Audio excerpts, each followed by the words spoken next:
I was about to move, to approach him, when Jason suddenly turned and stormed back towards the mansion.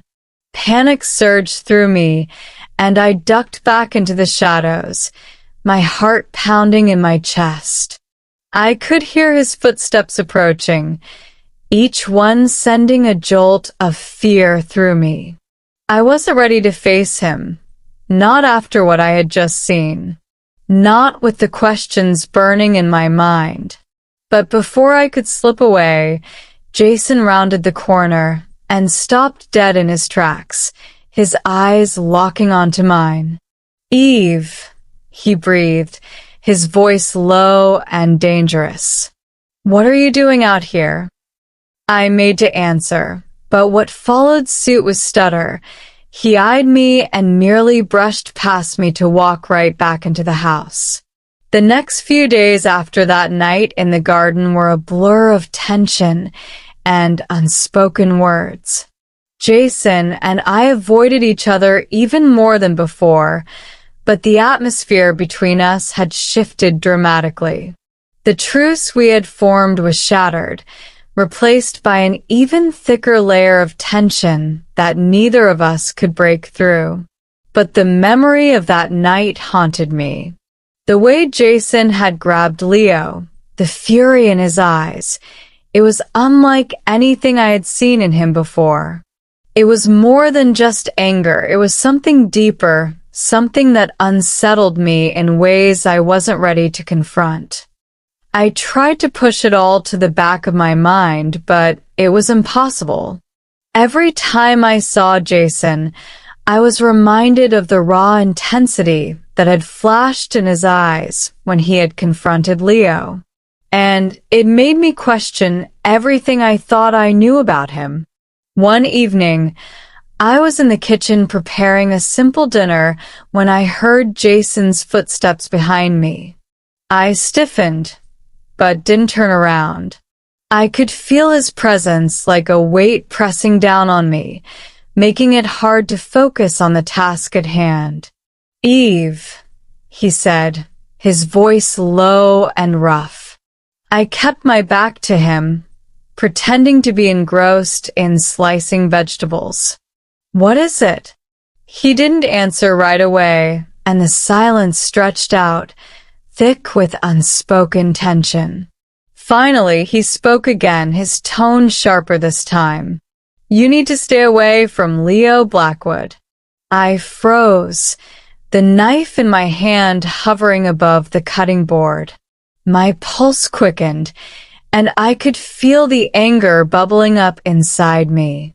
"And why is that, Jason?" I asked, my voice carefully controlled. Afraid I might actually enjoy his company? His hand came down on the counter next to me, hard enough to make me jump. "This isn't a joke, Eve," he snapped. "He's dangerous."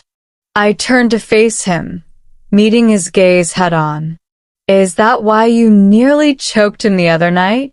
Because he's dangerous? Or was it something else?" Jason's jaw clenched, his eyes darkening with something I couldn't quite name. "He's interested in you, Eve," he said through gritted teeth. "And trust me, that's not a good thing." A cold knot formed in my stomach at his words, but I refused to let him see how much it affected me. "Interested in me?" I repeated, forcing a bitter laugh. "Why should that matter? This marriage is just a contract, remember? What do you care if Leo is interested in me?" Jason's expression hardened, and he took a step closer, his voice lowering to a dangerous whisper. "You think I don't care? You think I'd let him anywhere near you if I didn't?" My breath caught in my throat at the intensity in his voice. There was something almost possessive in his tone, something that sent a shiver down my spine. But I couldn't let myself believe it. Jason had made it clear from the start that this marriage was nothing more than a business arrangement. He didn't care about me, not really. Why do you care, Jason? I challenged, crossing my arms over my chest in a defensive gesture. You've made it perfectly clear that you hate me. So, why does it bother you so much if Leo is interested in me? He stared at me, his eyes blazing with an emotion I couldn't quite decipher. For a moment, I thought he was going to say something that would finally give me the answers I needed. But then he shook his head, stepping back as if he had been burned. It's not about hate, Eve, he said, his voice cold and distant. It's about keeping you safe. I wanted to push him, to demand that he explain what he meant, but the look in his eyes stopped me. There was a vulnerability there, a crack in his usually impenetrable facade, and it made me hesitate. Because as much as I wanted to fight him, to make him admit that there was something more between us, I was scared of what that admission might mean. Instead, I looked away, focusing on the vegetables still scattered on the counter. I can take care of myself, Jason, I muttered, my voice lacking the confidence I had hoped for. Jason let out a harsh laugh, and I could feel his frustration radiating off him. You really don't get it, do you? I whipped my head around to face him, my own frustration boiling over. Then explain it to me. Stop dancing around whatever it is you're trying to say, and just tell me the truth. He opened his mouth as if to speak, but then closed it again, his expression hardening once more. You wouldn't understand, he finally said, turning on his heel and leaving the kitchen without another word. I stood there, staring after him, my heart pounding with a mixture of anger and confusion. Why couldn't he just be honest with me? Why did he always have to hide behind this cold, distant facade? The rest of the evening passed in a haze of irritation. I couldn't stop thinking about Jason, about the way he had looked at me, the way his words had cut through me. And I hated that it bothered me so much. I hated that I cared. But as much as I tried to deny it, I couldn't shake the truth. I was starting to fall for him. The realization hit me like a punch to the gut, and I sank into one of the chairs at the kitchen table, burying my face in my hands. How could I let this happen? How could I let myself develop feelings for a man who clearly wanted nothing to do with me? I took a deep breath, trying to calm the storm of emotions raging inside me. No, I couldn't allow this. I couldn't let myself fall for Jason, not when he would just hurt me in the end. But even as I tried to convince myself of that, I couldn't ignore the warmth that spread through me at the memory of his words. He cared about my safety, about keeping me away from Leo. That had to mean something, didn't it? The following days were filled with the same tension, the same push and pull that had come to define our interactions. Jason remained distant, his emotions locked behind a wall I couldn't break through. But there were moments, brief flashes of something more, when I caught him looking at me with an intensity that sent my heart racing. One evening, as I was heading to bed, I found him sitting in the living room, staring into the fireplace. The flames cast a warm glow over his features, softening the hard lines of his face. He looked almost vulnerable, lost in thought. I hesitated at the doorway, unsure whether to approach him or retreat to my room.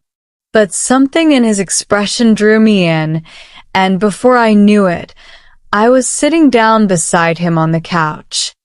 He didn't acknowledge my presence at first, his eyes still fixed on the fire. But then, without turning to look at me, he spoke. "I never wanted this, you know," he said quietly, his voice tinged with regret. I frowned, unsure of what he meant. "Wanted what?" "This marriage," he said, finally turning to meet my gaze. "This mess. It wasn't supposed to be like this."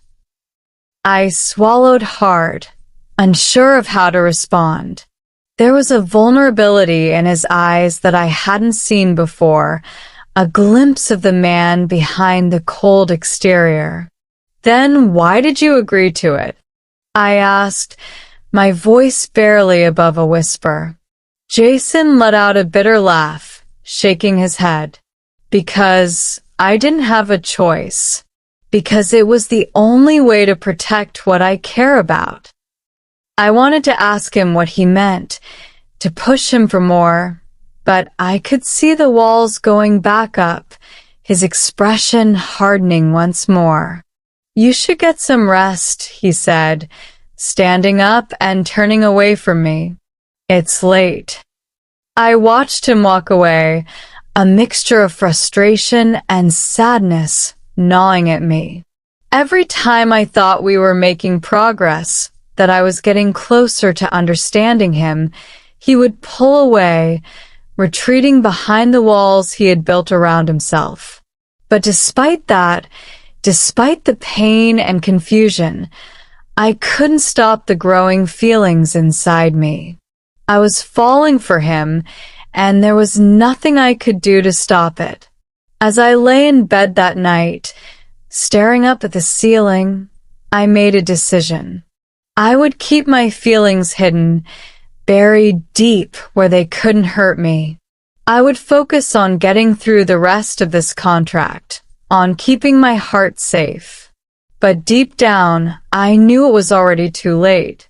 The days that followed were a delicate dance of avoidance and lingering glances, each moment heavy with the tension that neither of us could fully escape. I kept my distance from Jason as much as possible, yet I was acutely aware of his presence in the mansion.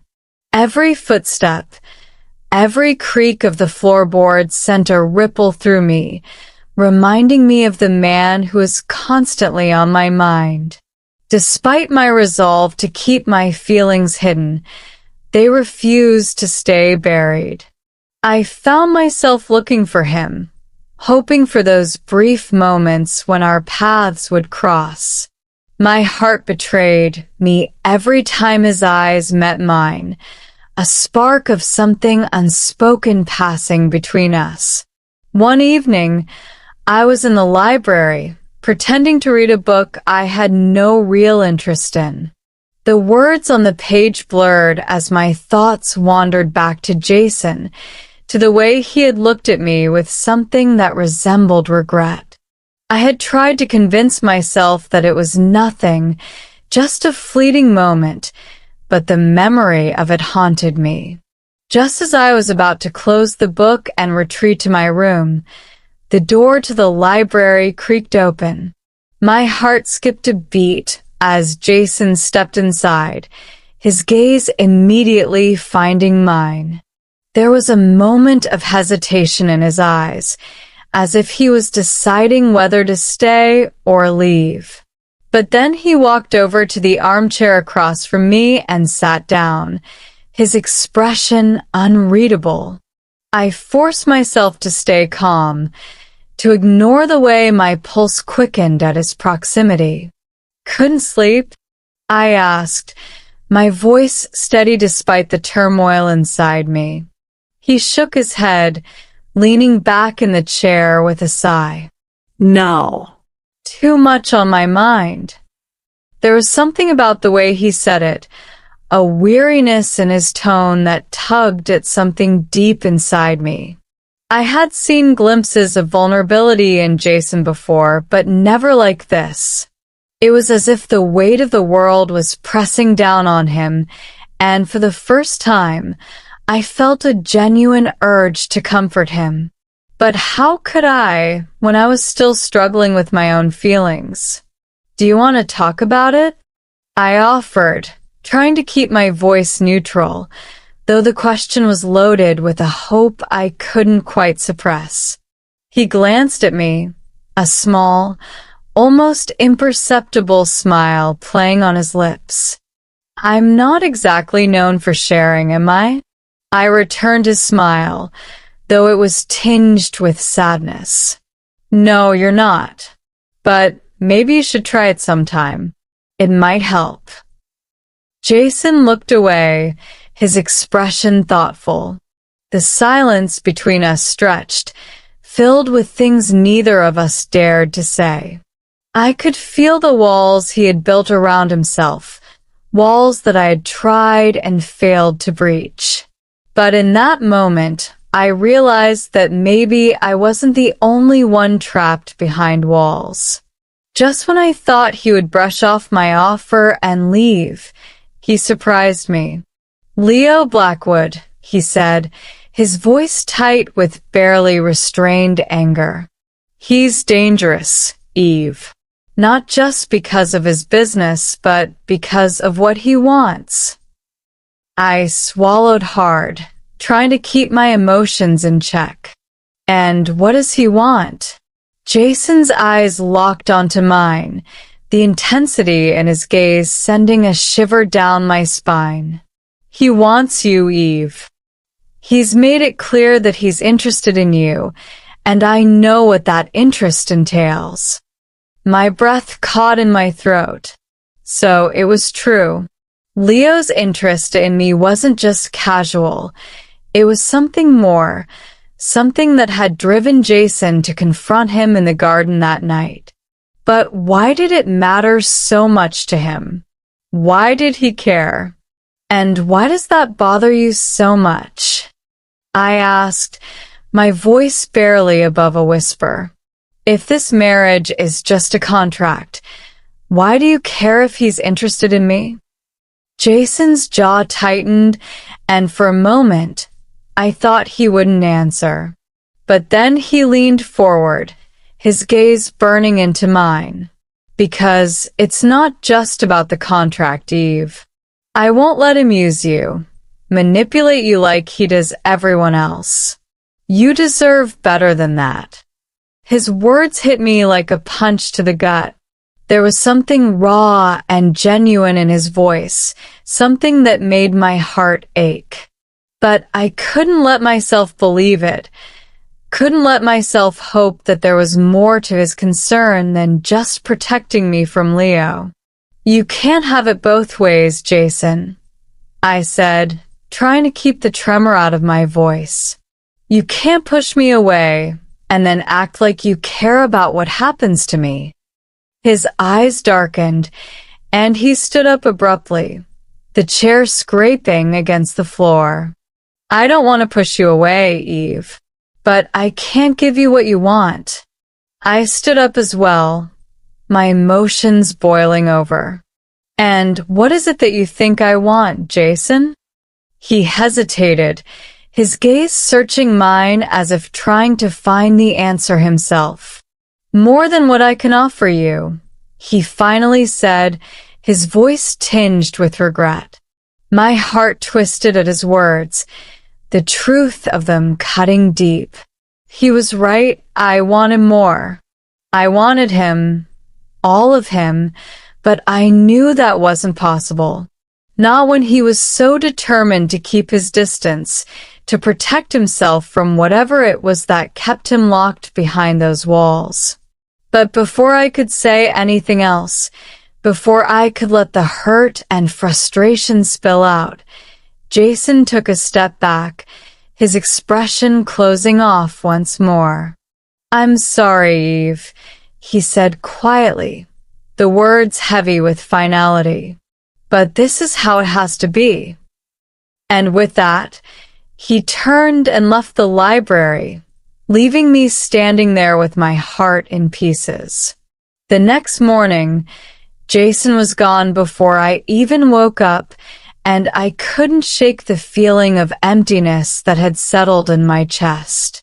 The mansion felt colder, more oppressive, and I found myself wandering the halls, searching for something I couldn't name. As the day wore on, I realized that I was done hiding, done pretending that my feelings didn't exist. I couldn't keep fooling myself. I was falling in love with Jason, despite everything, despite the pain it caused me. But I was also done waiting for him to make a move, to decide whether he wanted me in his life or not. I needed to take control of my own heart, to protect myself from the inevitable hurt that would come if I let these feelings grow any stronger. That evening, I made a decision. I would confront Jason, lay everything out on the table.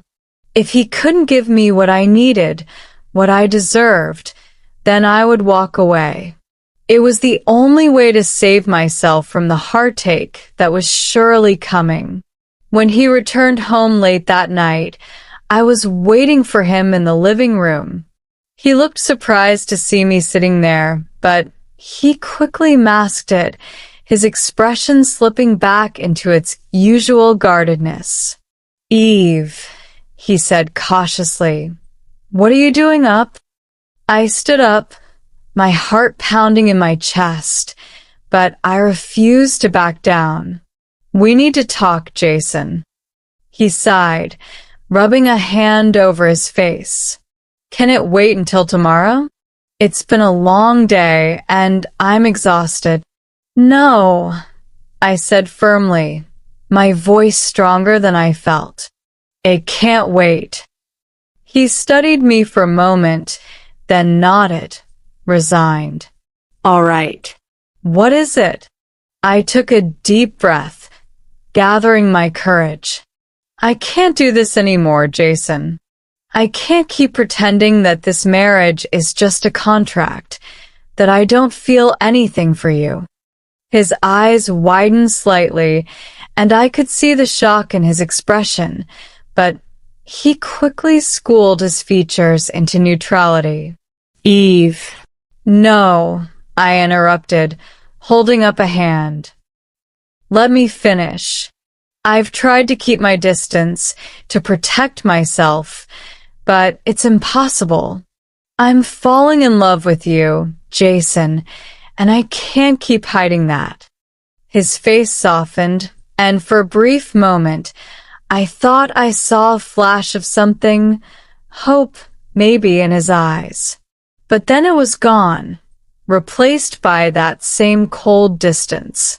"I'm sorry, Eve," he said quietly, "but I can't give you what you want.